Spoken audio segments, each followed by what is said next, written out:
అందరికీ నమస్కారం. Welcome back to our channel విజేత స్టడీ సర్కిల్. ఈరోజు మనం ఈ వీడియోలో ఆంధ్రప్రదేశ్ ఉద్యోగులు మరియు పెన్షనర్ల జనవరి జీతాలు పెన్షన్లకు సంబంధించిన సమాచారం వీడియోలో చూద్దాం. అందుకనే ముందుగా మన ఛానల్లో అందరికీ జీతాలు పెన్షన్లు జమ అయ్యే వరకు ఎప్పటికప్పుడు 100% ఖచ్చితమైన తాజా సమాచారంతో వీడియో చేయడం జరుగుతుంది. అలాంటి వీడియోస్ కావాలనుకుంటే మన ఛానల్ సబ్స్క్రైబ్ చేసుకొని ఫాలో అవ్వండి. ఈ ఆలస్యం చేయకుండా మన వీడియోలోకి వెళ్దాం. మొదటి రోజు కొందరికి ఉద్యోగులకి జీతాలు జమ కావడం జరిగింది. అయితే రెండవ రోజు ఎవరికి కూడా జమ కాలేదు. ఈరోజు మూడవ రోజు. ఇప్పుడు కూడా మనకి పెన్షన్ సంబంధించి ఎవరికి కూడా ఇంతవరకు ఎక్కడ పెన్షన్ జమ కాలేదు. ఈ పెన్షన్ బిల్లు అన్నీ కూడా ఇప్పుడు చాలా బిల్లు చెక్ చేయడం జరిగింది. అన్నీ కూడా గ్రీన్ ఛానల్ ఉన్నాయి. అలాగే ఉపాధ్యాయులకు సంబంధించి కొందరికి మాత్రం జమ కావడం జరిగింది. దానికి సంబంధించి బిల్లులు కూడా మనకి ఇంకా గ్రీన్ ఛానల్ ఉన్నాయి.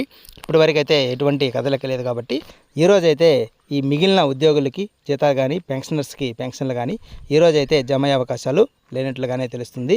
ఇటువంటి కదలిక లేదు. కాబట్టి ఏవైనా సమాచారం ఉన్నట్లయితే, ఏదైనా కదలిక వచ్చినట్లయితే తర్వాత వీడియోలో దీనికి సంబంధించినటువంటి వివరాలు ఎవరికి జమ అవుతాయి, ఎవరి మూవ్ అయ్యాయి అనేది తెలియజేయడం జరుగుతుంది.